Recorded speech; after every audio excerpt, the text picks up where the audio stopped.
Taurus, hello and welcome to your weekly reading for October 6th to the 13th. Let's dive right in. So we're going to get two goddess power oracles, one for the, Aphrodite, romantic love. I've never seen her before. The bottom of the deck cards, they really do go. So she is going to be our empowerment message. And it feels like Aphrodite being your empowerment oracle this week just is telling you guys are off to some amazing romances or romanticizing your life. You guys have got a handle on things. You're improving how you see yourself and how the world is shifting how they see you. And we have Demeter, nurturer, and this is a 2 and an 11. So I sense that you're picking up intuitively how to fill the form, how to show up in your own life, how to be the one that you can rely on. And this is allowing for you to attract others who can mutually match that energy. So Aphrodite with the empowerment message. The Greek goddess of romantic love, Aphrodite represents a state of ecstatic being that she now invites you to cultivate within. You can experience the world as a sensual, expressive, creative being if you allow yourself the freedom to explore what this means to you. Perhaps this is a portent of a new partnering or deepening of one you already have, or perhaps this is a time for you to claim this aspect of your nature which may have lain dormant for a while. Aphrodite invites you to fall in love with your life now and choose to look for the essence and expression of love all around you. By doing so, love will increase tenfold and you will see evidence of it everywhere you turn. This is your sacred task when Aphrodite chooses to aid and empower you. So this straight away, we're in Libra season. So this represents your 6th house of daily life. So this is romanticizing your life, turning everything into the divine, every single thing, and affirming all the way I'm in divine flow. I trust my divine unfolding, asking, our guardian angels for help with things that you need help with. I have been lighting a tea light candle and praying and then taking action on things that really kind of vex me, or they send me 1,000 different directions.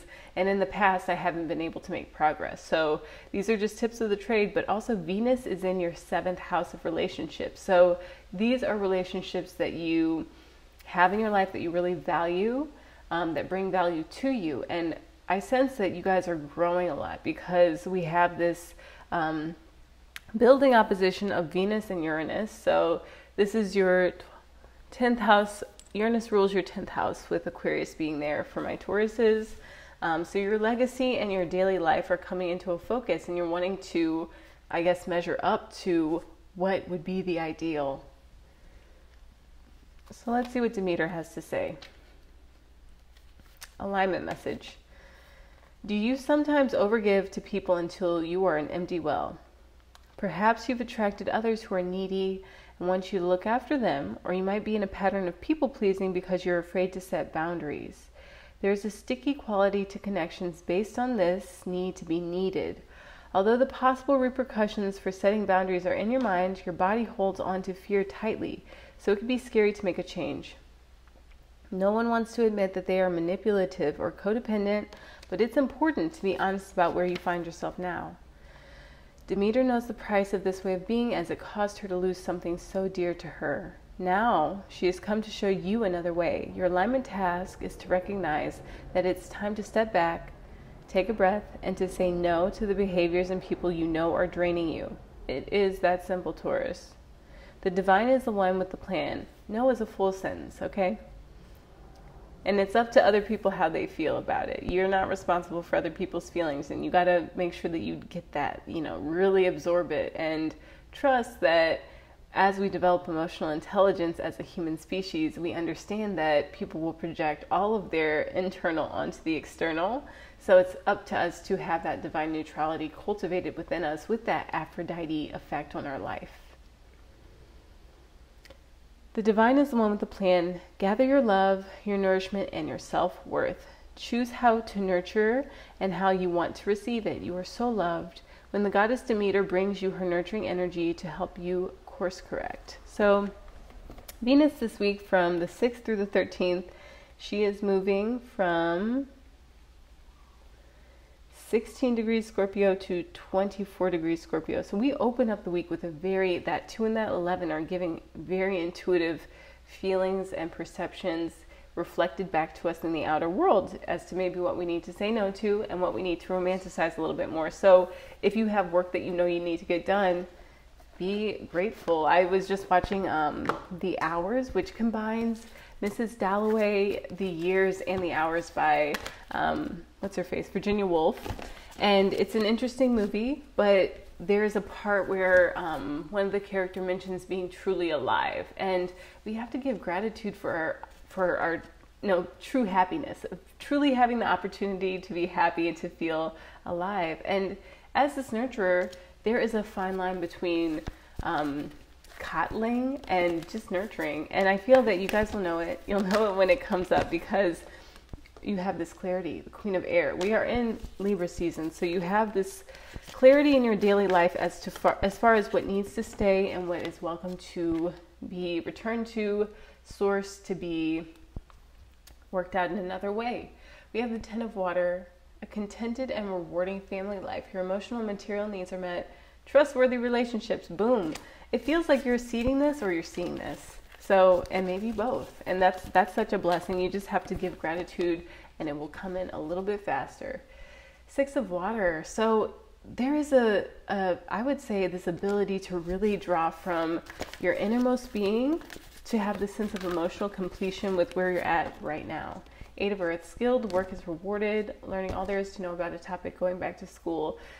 Discipline. You guys are giving discipline, and it's giving the structured balance that you needed for some time. And now that Pluto's in Capricorn in your 9th house, you're actually really believing that you can pull it off. You guys are really showing up because we do have a sextile between Uranus and Pluto right now. So it's helping you to get clear on what hasn't been working and what has to happen moving forward.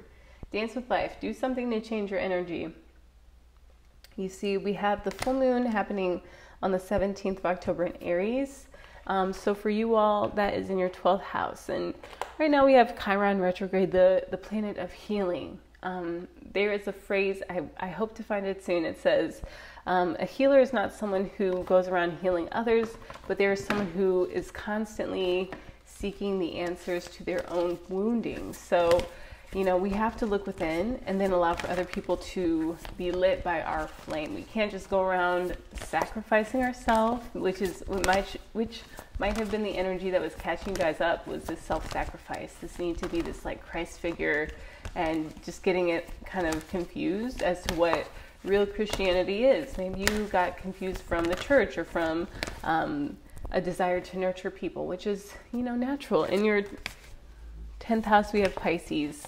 So Saturn and Neptune are really helping you to massage that out. Any of this codependent spirituality stuff with a story, maybe you needed to prove something to someone, but that's coming out of alignment, and we need to just shift into that second gear, that third gear.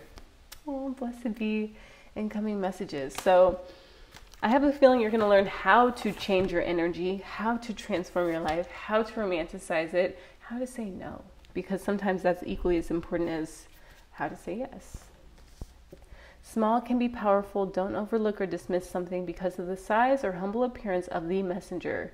The information you receive could be highly significant to you and benefit the people around you. The bee is one of the oldest symbols of Aphrodite, who, hello.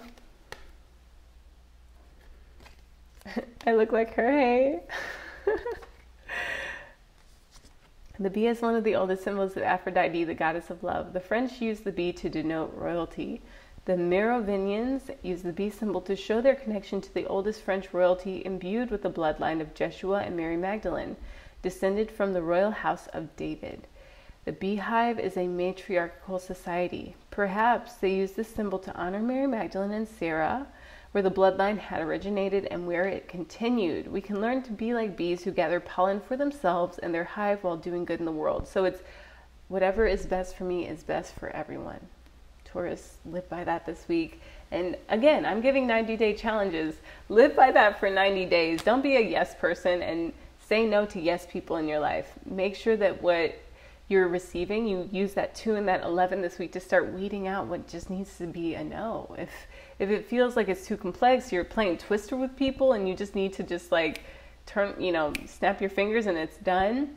It's almost like this perfection is the right use of energy. Sandra Walters said that. And it's something that means if you have the momentum, but you're stagnant, and then you start to see stagnance in other areas of your life, it's time to start romanticizing those things and to start, you know, allowing for other things to come into that balance. Bees pollinate plants to sustain nature and our environment, taking care of themselves, creating harmony and abundance. Blessed be and bless the bees. Let's see. We'll give you guys a Rose Oracle as our final card. And also, we have to look at where the Earth is. So the Earth is moving through Aries at this time. It's moving from 13 to 20 degrees Aries this week. So in your 12th house, there is going to be a divine sense of belonging and passion that comes through. So you'll know exactly where you are lit up and where things are not working out and need to be shifted. Held and the crowning. Ooh, how beautiful. We see like the mother and the crown here in this card. Initiation, thresholds, birth, rebirth, a seat at the table, and sureness of the soil, unseen help, support, and community. Get your hands in the soil this week, Taurus. It's going to absolutely give you that balance, that ease, and emotional fulfillment that you need to start to work with. Maybe if you guys are pulled to the literal meanings in this message, working with bees, working with honey, being a steward of the earth. You know, maybe there are people who you can support who've recently suffered natural disasters, even if that's just like volunteering for a call line, or maybe, you know, sending out those intentions that Gaia, this planet, is sophisticated enough to take back her energy, and those people whose lives are saved, you just pray for them. You send them that prayer, that reassurance. Even though we may not be physically connected, we are all connected through thought and feeling. Taurus, thank you guys so much for tuning into this message. Go on ahead and watch your rising and moon sign if you're just watching this for your sun sign. And for those of you all just checking this out for Taurus, go on ahead and share it with a friend if it was helpful. Someone who's looking for an empowering, soul-centered message to open your heart and to gain that internal clarity. Also for you guys, I would advise for boundaries, you guys watch your 8th house reading, which would be Sagittarius, if I'm correct. 7, 8, yep, Sagittarius, and then 2nd house. What gives you all value? You guys naturally rule the 2nd house, and we have Jupiter, planet of Sagittarius, your 8th house, in your 2nd house. So it's probably going to be useful. Look up your birth chart on astro.com. I would advise looking under the Coke chart reading, as well as equal, because it acknowledges the symmetry of the soul. Until next time, Taurus, aloha.